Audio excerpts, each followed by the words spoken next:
Welcome और welcome back to the channel grade math mentor. तो आज के वीडियो में हम ऑर्डिनरी डिफरेंशियल इक्वेशन में सॉल्यूशंस ऑफ डिफरेंशियल इक्वेशंस के बारे में जानेंगे। तो सबसे पहले हम क्या क्या देखने वाले हैं आज की वीडियो में, ये देख लेते हैं। तो हम ये देखेंगे कि solution of any differential equation क्या होती है। देन हम ये देखेंगे कितने टाइप के सॉल्यूशंस होते हैं और सोल्यूशन का मतलब होता क्या है। ठीक है, ये सब चीज़ें हम इसके बारे में हम देखने वाले हैं। तो सबसे पहले हम डेफिनेशन देख लेते हैं, solution of a differential equation क्या होता है। तो solution of differential equation same वही होता है, सोल्यूशन का वही मीनिंग होता है जो सोल्यूशन ऑफ एनी इक्वेशन में होता है। किसी इक्वेशन का सोल्यूशन का मतलब होता है, मान लीजिए आपके पास एक इक्वेशन है x² माइनस का 3x प्लस का 2 इज इक्वल टू 0। तो इसका सोल्यूशन का क्या मतलब होता है। इसके सोल्यूशन का मतलब होता है x की ऐसी वैल्यू जो मैं यहाँ पे अगर सब्स्टिट्यूट कर दूँ तो इसका जो लेफ्ट हैंड साइड और राइट हैंड साइड होगा वो सेम आएगा, तब हम कहेंगे ये इसका सोल्यूशन है। फॉर एग्जांपल यहाँ पे x इज इक्वल टू 1 को अगर मैं सब्स्टिट्यूट करूँ तो 1 माइनस 3 प्लस का 2 इज इक्वल टू, इसको अगर आप कैलकुलेट करेंगे तो 0 आ जाएगा। तो x इक्वल टू 1 इसका एक सोल्यूशन है।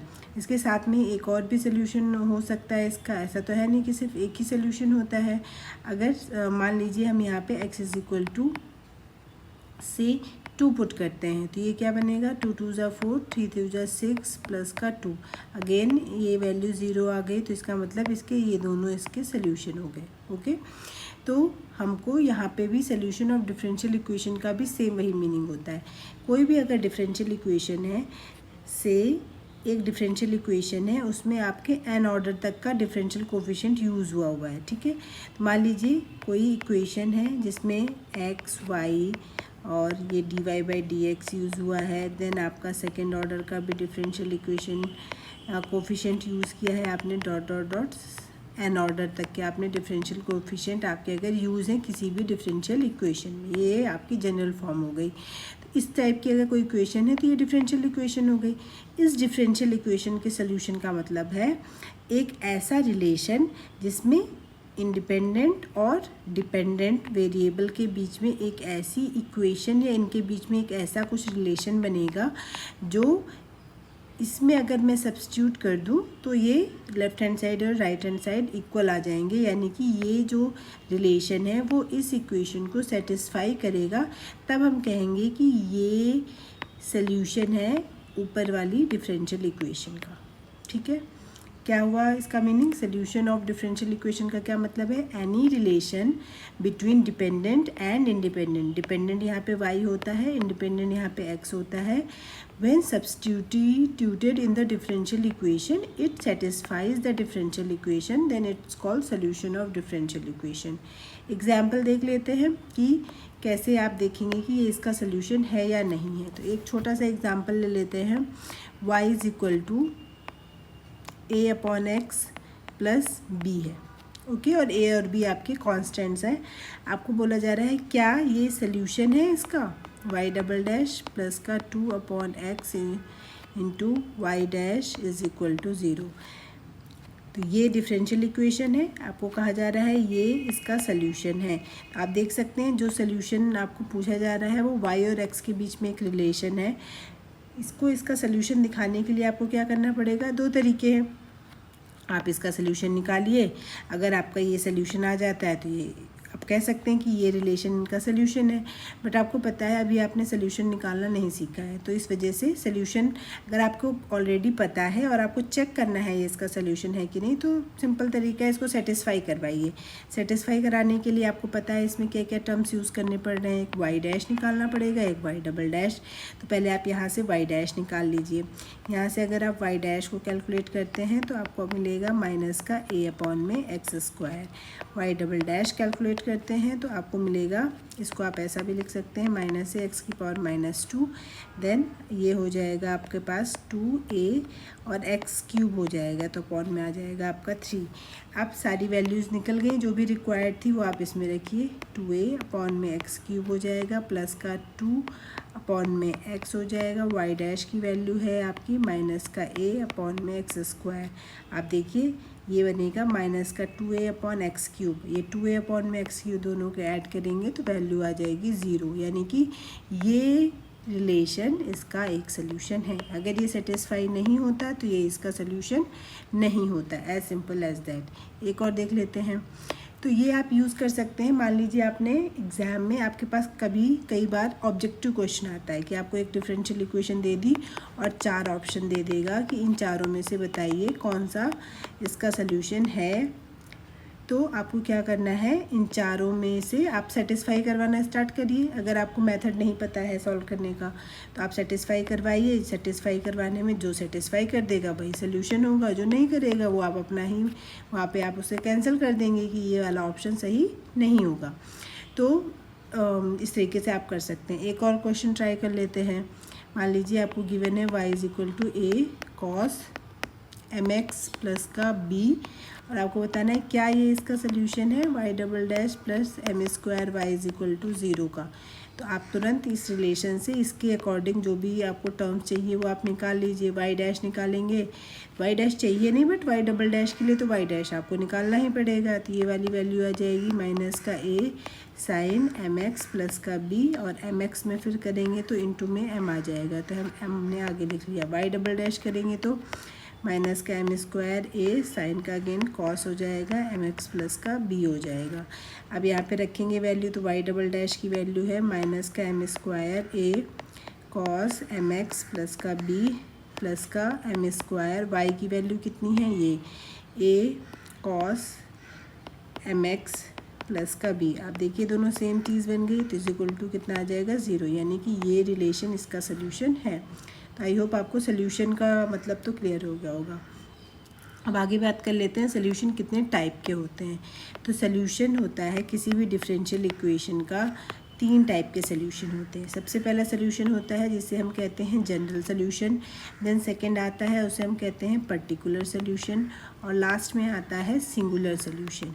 ओके तो सबसे पहले अगर हम बात करें जनरल सोल्यूशन का क्या मीनिंग होता है, तो जनरल सोल्यूशन का मतलब होता है अगर डिफरेंशियल इक्वेशन में x y dy/dx ...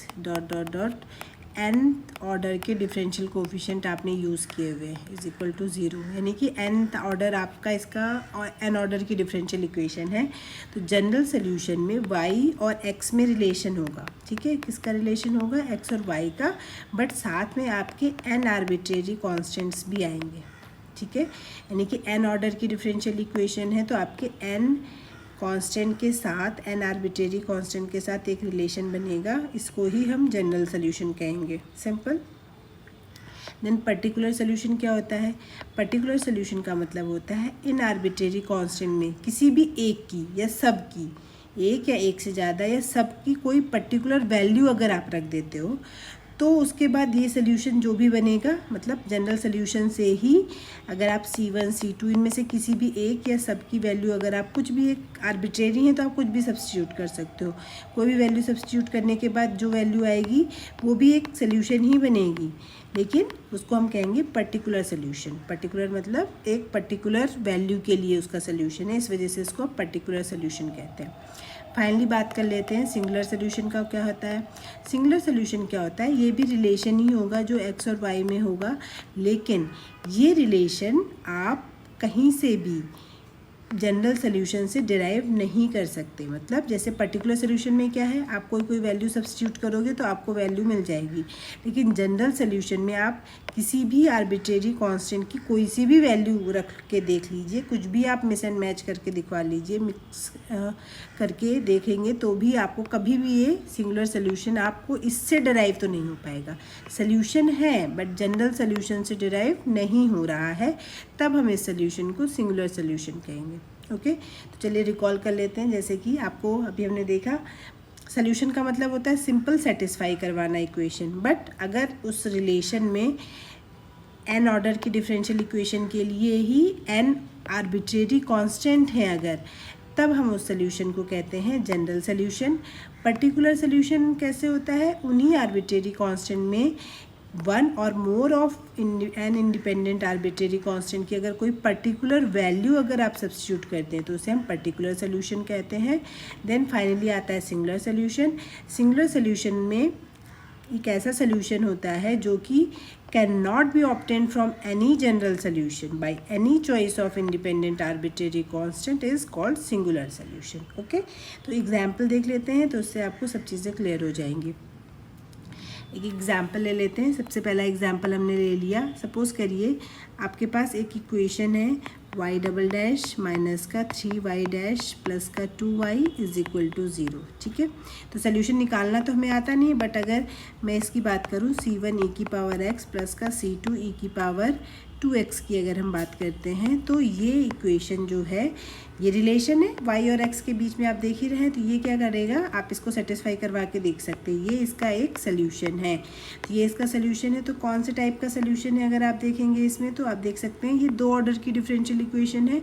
2 ऑर्डर की डिफरेंशियल इक्वेशन के लिए कितने आर्बिट्रेरी कांस्टेंट यूज़ हुए हुए हैं? 2 आर्बिट्रेरी कांस्टेंट यूज़ किए। तो ये कैसा सोल्यूशन हो जाएगा? जनरल सोल्यूशन हो जाएगा। ठीक है, अब रही बात पर्टिकुलर सोल्यूशन की, तो आप C1 C2 की जो मर्जी आर्बिट्रेरी कुछ भी वैल्यू पुट कर सकते हैं। जैसे C1 की वैल्यू अगर मैं 1 रख लूँ, C2 की मैंने भी 1 रख ली, दोनों की 1 रख ली, तो एक सोल्यूशन ये है। आप इसको भी सेटिस्फाई कराएंगे, ये भी सेटिस्फाइड होगा।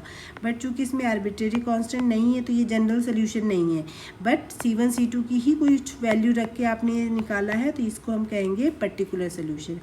ऐसे ही अगर आप और निकाल सकते हैं, C1 की वैल्यू 1 ही रहने दीजिए, C2 की -2 रख दीजिए, e की पावर 2x, ये भी इसको सेटिस्फाई करेगा ही करेगा। ठीक है, तो आप C1 C2 आप चेंज कर करके इनफाइनाइट वैल्यूज़ बना सकते हैं सोल्यूशन की। इनफाइनाइट सोल्यूशन आप इसके क्रिएट कर सकते हैं। बट ये सारे सोल्यूशन किसकी हेल्प से निकल रहे हैं? इसके जनरल सोल्यूशन से। अब एक और एग्जाम्पल लेते हैं, ये वाला लिख लीजिए, dy/dx का whole square plus y square is equal to 1। तो ये कैसी इक्वेशन है? एक ऑर्डर की। तो ये जो सोल्यूशन है, ये इसका जनरल सोल्यूशन है। क्यों? क्योंकि इसमें एक ऑर्डर में एक आपका आर्बिट्रेरी कांस्टेंट यूज़ हुआ है और ये इसको सेटिस्फाई भी करेगा। ठीक है, ये आप खुद से चेक कर सकते हैं। तो ये इसका जनरल सोल्यूशन हुआ। लेकिन अगर मैं यहाँ पे c की जगह 1 2 3 मान लीजिए मैंने लगा दिया cos x प्लस 1, तो ये कैसा सोल्यूशन हो गया? पर्टिकुलर सोल्यूशन हो गया। y is equal to x minus 1, ये भी क्या हो गया? पर्टिकुलर सोल्यूशन हो गया। c की डिफरेंट वैल्यूज़ के लिए आप बहुत सारे सोल्यूशन निकाल पा रहे हैं, तो ये पर्टिकुलर सोल्यूशन हो गया। लेकिन अगर मैं इसकी बात करूँ y is equal two plus minus 1 की, तो ये भी इसको सेटिस्फाई कर रहा है, ये भी इसका सोल्यूशन ही है। बट क्या कभी भी आप c की किसी भी वैल्यू के लिए कभी भी इससे y is equal two plus minus 1 बना सकते हैं? ये वाला सोल्यूशन इससे कभी भी पॉसिबल नहीं है। c आप कुछ भी रखिए, x थोड़ी ना गायब हो जाएगा। तो इसमें तो सिर्फ y equal two plus minus 1 है। तो ये जो सोल्यूशन है वो इसका सिंगुलर सोल्यूशन है। ओके, एक और एग्जांपल ले लेते हैं। जैसे कि आपके पास एक इक्वेशन है आपका y स्क्वायर माइनस का 4y is equal to 0, y dash का स्क्वायर मतलब। ठीक है, ये भी कितने ऑर्डर की है? एक ऑर्डर की डिफरेंशियल इक्वेशन है। तो अगर आप इसका जनरल सोल्यूशन की बात करेंगे, तो y is equal to x plus C का होल स्क्वायर इसका एक जनरल सोल्यूशन है। बट इसके अगर सिंगुलर सोल्यूशन की बात करेंगे, तो इसका एक सोल्यूशन आता है आपका y इज इक्वल टू 0। ये भी इसको सेटिस्फाई कर रहा है। बट क्या आप कभी भी इससे इसको बना सकते हैं? कभी नहीं बनेगा। y इक्वल टू 0 तो आप कभी भी नहीं बना सकते। c की आप कुछ भी वैल्यू रख लीजिए, x में तो कोई फ़र्क नहीं पड़ेगा, तो x तो इसमें है ही नहीं। तो इसका मतलब क्या हुआ? ये इसका सोल्यूशन तो है, बट ये इससे नहीं निकल रहा है, जनरल सोल्यूशन से डिराइव नहीं कर पा रहे हैं। तो ये इसका कौन सा सोल्यूशन हो गया? Singular solution. Okay, I hope आपको जनरल सोल्यूशन, पर्टिकुलर सोल्यूशन और सिंगुलर सोल्यूशन में डिफरेंस क्लियर हो गया होगा। और ये फाइंड कैसे करने हैं कि जनरल सोल्यूशन कैसे निकालना है, पर्टिकुलर सोल्यूशन की ज़रूरत कहाँ पड़ती है और कैसे निकलता है, सिंगुलर सोल्यूशन कैसे निकाले जाते हैं डिफरेंशियल इक्वेशन में, ये आप धीरे धीरे आने वाली वीडियोस में हम देखने वाले हैं। Okay, so thank you for watching.